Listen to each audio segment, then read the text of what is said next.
नमस्कार विद्यार्थी मित्रांनो, पुन्हा एकदा तुमचं स्वागत आहे विज्ञानच्या एका नवीन व्हिडिओमध्ये. तर आजच्या व्हिडिओमध्ये आपण हा जो भाग आहे काल एरोबिक रेस्पिरेशन याच्यामध्ये आपण सेल्युलर रेस्पिरेशन बघत आहोत. तर सेल्युलर रेस्पिरेशन मध्ये जे पेशी स्तरावर श्वसनामध्ये आपण काय करणार आहोत, पेशी स्तरावर श्वसनामध्ये आपण आजचा महत्त्वाचा भाग म्हणजे त्याच्यामधला महत्त्वाचा भाग कुठला आहे, एरोबिक रेस्पिरेशन. आज 10 मुद्दे न लिहिता आहे म्हणजे हा भाग थोडक्यात मी इथे लिहिलेला आहे, कारण हा भाग जरा अवघड आहे. कारण आणि याच्यावरच प्रश्न असतो. मी काल सांगितलं तुम्हाला glycolysis, PCC try carboxylic acid cycle याला महत्त्व आहे, म्हणून तुम्ही काळजीपूर्वक हा व्हिडिओ बघा. काळजीपूर्वक काय करा, व्हिडिओ बघा. पहिला आपण सेल्युलर रेस्पिरेशन बघत होतो. इथं नुसतं लक्ष असेल तर लगेच करणार. सेल्युलर रेस्पिरेशन आपण बघतो पेशी स्तरावर श्वसन. त्याच्यामध्ये एरोबिक रेस्पिरेशन बघतो. एरोबिक रेस्पिरेशन म्हणजे जिथं ऑक्सिजन आहे.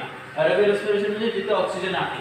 मध्ये ऑक्सिजन असल्यामुळे ग्लुकोजचं काय होईल वाहन, ऑक्सिडेशन होईल. ग्लुकोजचं काय होईल, ऑक्सिडेशन. म्हणजे ग्लुकोज हा ऑक्सिजन बरोबर अभिक्रिया करेल आणि त्याचं ऑक्सिडाइज म्हणजे त्याचं ऑक्सिडीकरण होईल. ऑक्सिडाइज म्हणजे त्याचं ऑक्सिडीकरण होईल. आणि त्याच्या पण 3 स्टेप आहेत. त्या ऑक्सिडीकरण होण्याचे 3 स्टेप आहेत. पहिला कुठला आहे, ग्लायकोलायसिस. याला मराठीमध्ये ग्लुकोजचे विघटन म्हणतात. काय म्हणतात, ग्लुकोजचे विघटन.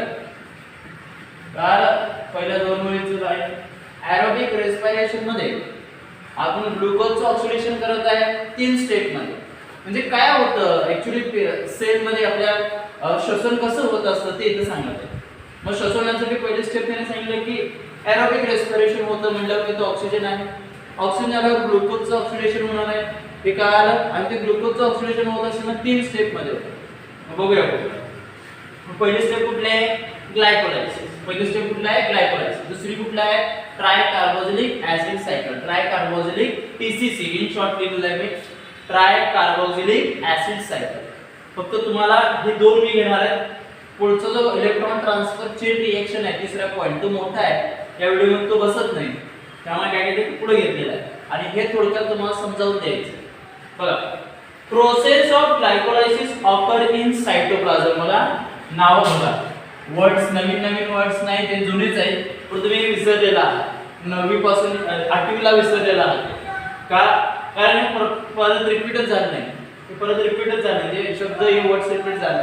आता सायटोप्लाझम म्हणजे जीवद्रव्य. सायटोप्लाझम म्हणजे जीवद्रव्य कुठं असतं, आपल्या सेल्स मध्ये.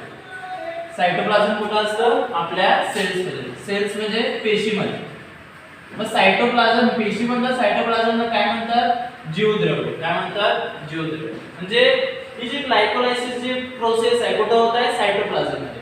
म्हणजे सेल मध्ये असलेल्या सायटोप्लाझम मध्ये. सेल मध्ये असलेल्या सायटोप्लाझम मध्ये म्हणजेच काय, जीवद्रव्यामध्ये. म्हणजे सेल मध्ये जीवद्रव्य असतात, त्याला माहिती आहे सायटोप्लाझम. आता काय होतं, molecular glucose oxidise by step. Glucose step by step म्हणजे पायऱ्यानुसार काय होतं, त्या ग्लुकोजचं ऑक्सिडीकरण होत असतं. पायऱ्यानुसार काय होत असतं, ग्लुकोजचं ऑक्सिडीकरण होत आहे. म्हणजे प्रोसेस ऑफ ग्लायकोलायसिस ही फक्त सायटोप्लाझम मध्ये होते, जे सेल मध्ये प्रेझेंट आहे. आणि होत असताना step by step he process होत आहे, प्रक्रिया होत आहे. हे झालं आपला पहिला मुद्दा. दुसरा, 2 मॉलिक्युल ऑफ ईच. आता बघा, इथनं महत्त्वाचं आहे. इथनं आता ऑक्सिडीकरण चालू झालेलं आहे कोणाचं, ग्लुकोजचं. आता पहिली स्टेप काय बघा, 2 मॉलिक्युल म्हणजे 2 मॉलिक्युल म्हणजे रेणू कोणाचे, of each, that is pyruvic acid. बघा नवीन शब्द, पायरुव्हिक ऍसिड. नवीन शब्द आला तुम्हाला, पायरुव्हिक ऍसिड. तुम्ही सायट्रिक ऍसिड बघितलाय, ऍसिडिक ऍसिड बघितलाय, सल्फ्युरिक ऍसिड बघितलाय, नायट्रिक ऍसिड बघितलेला आहे. हा आहे पायरुव्हिक ऍसिड. हा स्पेशली बघा, नाव बघा, पायरुव्हिक ऍसिड स्पेशली सेल्स मध्ये तयार होतो. ह्यूमन बॉडी कुठे तयार होतो, सेल्स मध्ये. कधी तयार होतो, जेव्हा त्याचं ग्लुकोजचं ऑक्सिडीकरण होतं.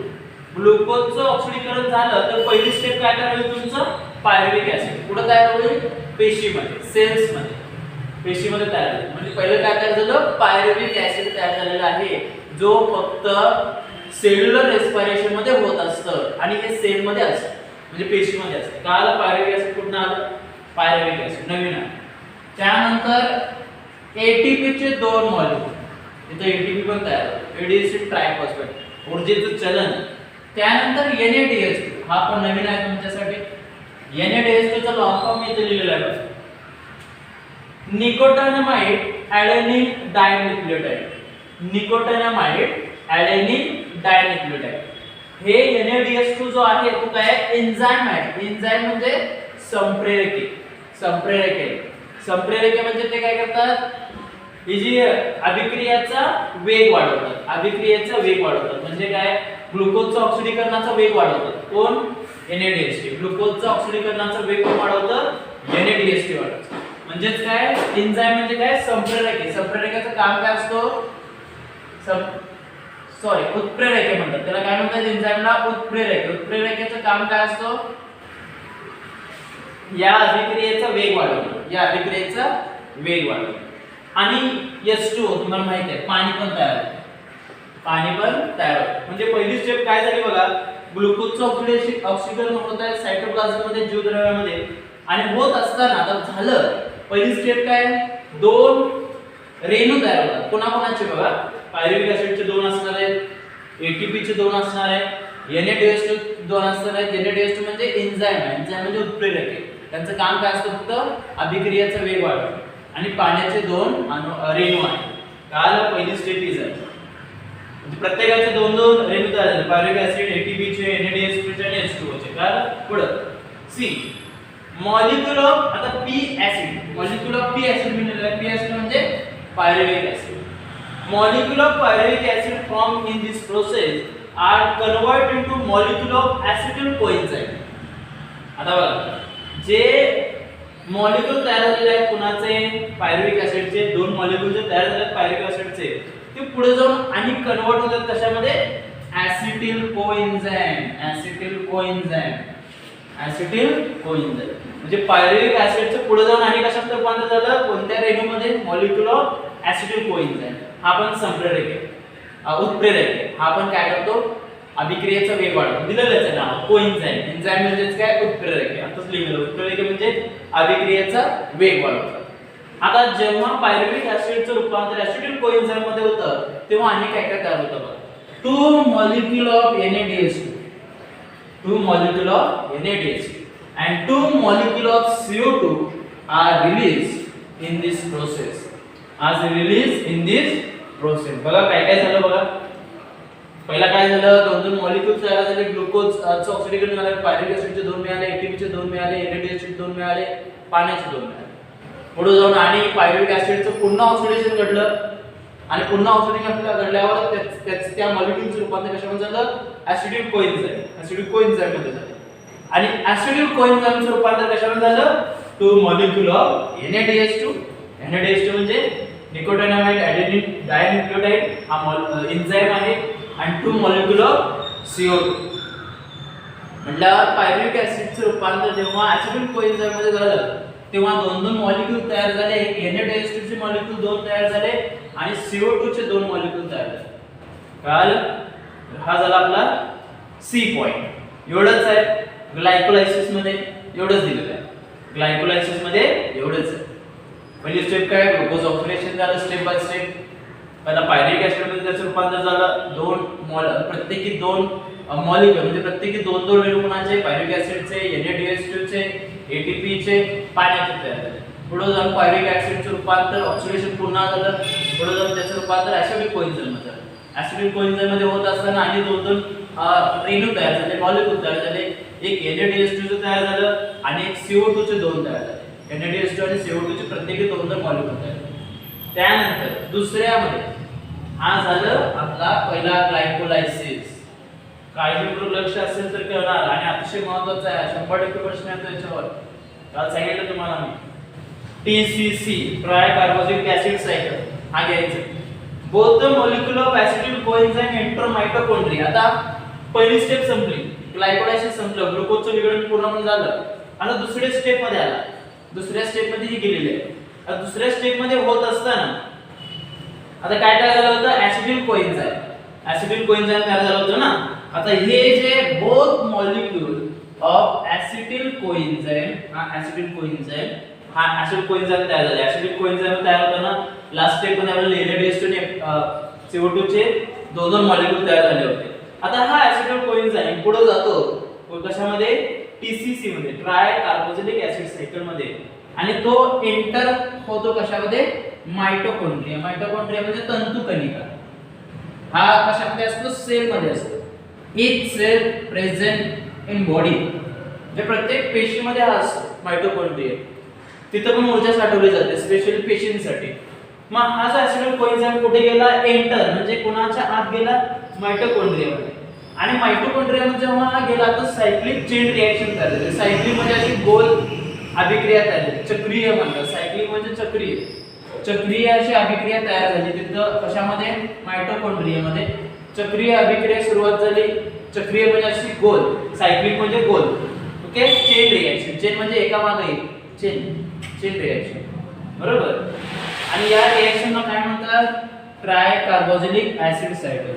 ट्राय कार्बोक्सिलिक ऍसिड सायकल म्हणजे ट्राय कार्बोक्सिलिक ऍसिडचं चक्र. ट्राय कार्बोक्सिलिक ऍसिडचं चक्र म्हणतात. ठीक आहे. आम्लाचं चक्र. ट्राय कार्बोक्सिलिक आम्लाचं चक्र म्हणतात. ऑपरेटेड इन द माइटोकॉन्ड्रिया म्हणजे हा फक्त अभिक्रिया तंतुकणिकेमध्ये होतो. कुठे होतं तंतुकणिकेमध्ये होत असतं बरोबर. Both molecule of acidic coenzyme enter the mitochondria म्हणजे हे ऍसिडिक कोएन्झाइम तयार झाला तो तंतुकणिकेमध्ये जातो. तंतुकणिकेमध्ये गेल्यावर त्याचे सायक्लिक चेन रिएक्शन होते म्हणजे चक्रीय चक्र तिथं अभिक्रियाचं फिरतो. आणि या अभिक्रियेच्या चक्रीय फिरण्यालाच ट्राय कार्बोक्सिलिक ऍसिड सायकल म्हणतात. सायकल म्हणजे चक्र. सायकल म्हणजे चक्र. Operate in only in mitochondria फक्त हा तंतुकणिकेमध्येच होत असतं. कुठं होत असतं तंतुकणिकेमध्येच ही अभिक्रिया होत असते. बाकीची कुठं होणार नाही. तंतुकणिकेमध्येच होत असते. कळलं. पुढं ऍसिटिल. आता बघा ऍसिटिल कोएन्झाइम कुठे गेले आता ऍसिटिल कोएन्झाइम. आता आपला लास्ट हे एकच उरले आपल्याला ऍसिटिल कोएन्झाइम. आता हा ऍसिटिल कोएन्झाइम कुठे गेलाय माइटोकॉन्ड्रियामध्ये गेला. माइटोकॉन्ड्रियामध्ये सायक्लिक चेन रिएक्शन झाले. आता पुढे जाऊन काय होतं बघा acetyl part of acetyl coenzyme is completely oxidated through the cyclical process. आता हा ऍसिटिल कोएन्झाइम मधला हा जो भाग आहे कुठला ऍसिटाइल कोएन्झाइम. ऍसिटिल पार्ट म्हणजे हा जो ऍसिटिल पार्ट आहे हा एवढाच ऍसिटिल पार्ट ऑफ ऍसिटिल कोएन्झाइम म्हणजे हा जो एवढा भाग आहे ऍसिटिल पहिल्याचा ऍसिटिल तो काय होतो कंप्लीटली ऑक्सिडाइज होतो. बघा इथे सांगतो ऍसिटिल कोएन्झाइम तिथं गर्दी झालेली आहे म्हणून दिसणं झालंय. बघा त्याच्यामध्ये काय सांगतात acetyl part of acetyl coenzyme completely oxidise through cyclical process. बघा ही कुठला आहे ऍसिटिल कोएन्झाइम आहे. ते काय म्हणतात याच्यातला ऍसिटिल पार्ट म्हटला हा पार्ट. हा ऍसिटिल पार्ट पूर्णपणे काय होतं याचं ऑक्सिडेशन होतं. असं पूर्णपणे काय होतं ऑक्सिडेशन म्हणून सांगितलं. Acetyl part of acetyl coenzyme completely oxidise through cyclical process म्हणजे या चक्रामध्ये चक्रीय अभिक्रियेमुळे त्याचं पूर्णपणे काय होतं ऑक्सिडीकरण होतं. आणि याच्यापासून ही पूर्ण ऑक्सिडीकरण झाल्यावर याच्यापासून पण काही मॉलिक्यूल मिळतात. ते मॉलिक्यूल आहेत म्हणजे रेणू आहे. एक CO2 चे एक मिळणार, पाण्याचं एक मिळणार, NaDH2 चं मिळणार आणि नवीन FADH2 चं पण मिळणार आहे. FADH2 म्हणजे फ्लेविन हाय तसं adenine dinucleotide. Flavin adenine dinucleotide. NaDH ला फक्त न्यूक्लियोटायनामाइड टाकायचं. न्यूक्लियोटायनामाइड टाकायचं फक्त NaDH2 साठी. FA साठी फक्त फ्लेविन टाकायचं. बाकीचं मागचं आहे तसं ॲडेनिन डायन्यूक्लियोटाइड आहे तसं. ॲडेनिन डायन्यूक्लियोटाइड आहे तसं टाकायचं. ओके. फक्त N आणि F मध्ये बरोबर फरक आहे. बाकी सगळं ॲडेनिन डायन्यूक्लियोटाइड आहे तसं बरोबर. म्हणजे ऍसिटिल कोएन्झाइमचा ऍसिटिल भाग ऑक्सिडेशन झाल्यावर तुम्हाला प्रत्येकी कसे मॉलिक्यूल कार्बन डायऑक्साइडचं मिळतं, पाण्याचं मिळतं, NaDH2 चं, न्यूक्लियोटायनामाइड ॲडेनिन डायन्यूक्लियोटाइड मिळतं, FADH2 मिळतं, फ्लेविन ॲडेनिन डायन्यूक्लियोटाइड मिळतं. तर हे दोन काय आहेत हे दोन एन्झाइम आहेत. ते सेल मध्ये असतात, पेशीमध्ये असतात. त्यांचं काम काय आहे रिॲक्शनचा रेट वाढवणं म्हणजे अभिक्रिया जलद गतीने करणं. या दोघांचं काम असतं. या दोघांचं काय आहे काम फक्त अभिक्रियाचा वेग वाढवणं. अभिक्रियाचं काय करणं वेग वाढवण्याचं काम हे करत असतात. अभिक्रियेचं वेग वाढवण्याचं काम हे करत असतात. तर कळालं तुम्हाला, कुठलाही अवघड शब्द नाही. एरोबिक म्हणजे ऑक्सिश्वसन ज्याला म्हणतो. ग्लुकोज तुम्हाला माहिती आहे, ऑक्सिडेज म्हणजे ऑक्सिडीकरण, ऑक्सिजन बरोबर अभिक्रिया होते. ग्लायकोलायसिस म्हणजे ग्लुकोज आणि ग्लायकोलायसिस म्हणजे ग्लुकोजचं विघटन. सायटोप्लाझम म्हणजे जीवद्रव्य, बरोबर. स्टेप बाय स्टेप म्हणजे प्रत्येक पायरीनुसार होत असतं. नवीन शब्द पायरुविक ऍसिड आहे. तुम्ही आता सायट्रिक ऍसिड, नायट्रिक ऍसिड ऐकलं असेल, सल्फ्युरिक ऍसिड, हायड्रोक्लोरिक ऍसिड ऐकलं असेल. पण पायरुविक स्पेशली सेल मध्ये तयार होतं, बॉडीच्या सेल मध्ये, फक्त हा सेल्युलर रेस्पिरेशन मध्ये तयार होतो. त्यानंतर एटीपी तुम्हाला माहिती आहे, एडेनिन ट्रायफॉस्फेट माहिती आहे, NADH2 माहिती आहे, आता सांगितलं तुम्हाला. निकोटायनामाइड, एडेनिन डायन्यूक्लियोटाइड, एन्झाइम आहे. एन्झाइम म्हणजे अभिक्रियेचा वेग वाढवतो. पुन्हा पायरुविक ऍसिड आहे, कन्वर्ट इनटू ऍसिटिल कोएन्झाइम, म्हणजे ऍसिडिक ऍसिडचं रूपांतर ऍसिटिल कोएन्झाइम होतं. ऍसिटिल कोएन्झाइम, पायरुविक ऍसिडचं रूपांतर ऍसिटिल कोएन्झाइम, म्हणजे हा पण एन्झाइमच आहे. एन्झाइम म्हणजे उत्प्रेरक, उत्प्रेरक म्हणजे अभिक्रियेचा वेग वाढवतात. ठीक आहे. 2 मॉलिक्यूल ऑफ NADH2 आणि CO2 आहे. CO2 माहिती सगळ्यांनाच, कार्बन डायऑक्साइड तयार होतं. बोथ मॉलिक्यूल ऍसिटिल कोएन्झाइम, मायटोकॉन्ड्रिया म्हणजे तंतुकणिका, जिथं सेलला, पेशींना ऊर्जा पुरवली जाते. ही अभिक्रिया चेन रिएक्शन होते. चेन सायक्लिक म्हणजे चक्रीय अभिक्रिया, चक्रीय अभिक्रिया अशी असते ती. चक्रीय अभिक्रिया होत असताना त्यालाच काय म्हणतात, ट्रायकार्बोक्सिलिक ऍसिड सायकल म्हणतात. हे मायटोकॉन्ड्रिया म्हणजे तंतुकणिकामध्ये होत असतं. ऍसिटिल पार्ट जो ऍसिटिल कोएन्झाइमचा आहे तो काय होतो, ऑक्सिडाइज होतो. एवढाच भाग ऍसिटिल, एवढाच भाग काय होतो, ऑक्सिडेशन होतं एवढ्याच भागाचा. आणि राहिलेला याच्यापासून आपल्याला काय काय मिळतं, CO2, H2O, NADH2, FADH2 मिळतं. ठीक आहे. तर हे आहे आजचा व्हिडिओ. तर काय शंका तुम्हाला याच्यामध्ये असतील तर तुम्ही मला नक्कीच विचारा. आता बघा, हे तुम्ही काढले बघा सूत्र. पायरुविक ऍसिडचं सूत्र आहे बघा, CH3COCOOH. म्हणजे एकूण कार्बन बघा 1 2 3 कार्बन आहे. कार्बन किती आहे, 3 आहे. कार्बन 3, ऑक्सिजन 3 आणि हायड्रोजन 4. कार्बन 3, ऑक्सिजन किती आहे, 3 आणि हायड्रोजन 4. असा आहे. म्हणजे CH4O3 हा याचं सूत्र आहे. CH4O3, CH4O3 हा पायरुविक ऍसिडचा काय आहे, फॉर्म्युला आहे. पायरुविक ऍसिडचा काय आहे, हा फॉर्म्युला इथे दिलेला आहे. ठीक आहे. तर याच्यामध्ये मी पहिल्यापासून सांगतो, ज्याचं लक्ष असेल त्याला कळणार आहे. कुणाचं कशामध्ये रूपांतर झालं हे समजलं तर झालं. पायरुविक ऍसिडचं या तिघामध्ये, पायरुविक ऍसिडचं ऍसिटिल कोएन्झाइम मध्ये झालं इथं, आणि ऍसिटिल कोएन्झाइमचं दोघांमध्ये NADH2 आणि CO2 मध्ये इथं काय नसतं, चक्रीय सायक्लिक चेन रिएक्शन कुठं होते आणि कुणाचं होतं ते सांगितलेलं आहे. तिथं आपल्याला कळालं पाहिजे ऍसिटिल कोएन्झाइम मध्ये कुणाचं ऑक्सिडेशन जास्त होतं, ऍसिटाइल पार्टचं होतं, आणि त्याच्यामधनं काय मिळतं हे पण माहित असतं त्याचं. इथं फक्त प्रत्येकी 1-1 मिनिट आहे, इथं 2-2 मिनिटं, बरोबर. कळालं. तर प्रॉब्लेम असेल तर विचार. FADH2, NADH2 हे तुम्हाला माहित असणं गरजेचं आहे. तर त्यानुसार तुम्ही काय करा, हे सगळं बघत चला. कधी तरी पण तुम्हाला काय शंका असेल ग्रुपवर विचारा, इंडिव्हिज्युअल मेसेज टाका, सर मला त्याच्यातला पायरुविक ऍसिड समजलं नाही, NADH2 म्हणजे काय, FADH2 म्हणजे काय, एन्झाइम म्हणजे काय असतात, पायरुविक ऍसिड नंतर कोएन्झाइम, ऍसिड कोएन्झाइम कसा तयार झाला, बरोबर. त्यानंतर ही अभिक्रिया कुठं होत आहे, मायटोकॉन्ड्रिया मध्ये होत आहे, सेल मध्ये असलेल्या मायटोकॉन्ड्रिया, म्हणून याला सेल्युलर रेस्पिरेशन म्हटलेलं आहे. ठीक आहे. म्हणजे सेल मध्ये होत आहे, हे कुठं होत आहे, पेशी मध्ये होत आहे. अभिक्रिया कुठं होत आहे, पेशी मध्ये. ठीक आहे. तर याच्यामध्ये कुठं शंका असेल तर तुम्ही मला नक्कीच विचारा. काय प्रॉब्लेम असेल तर तुम्ही मेसेज करा. ठीक आहे. थँक्यू.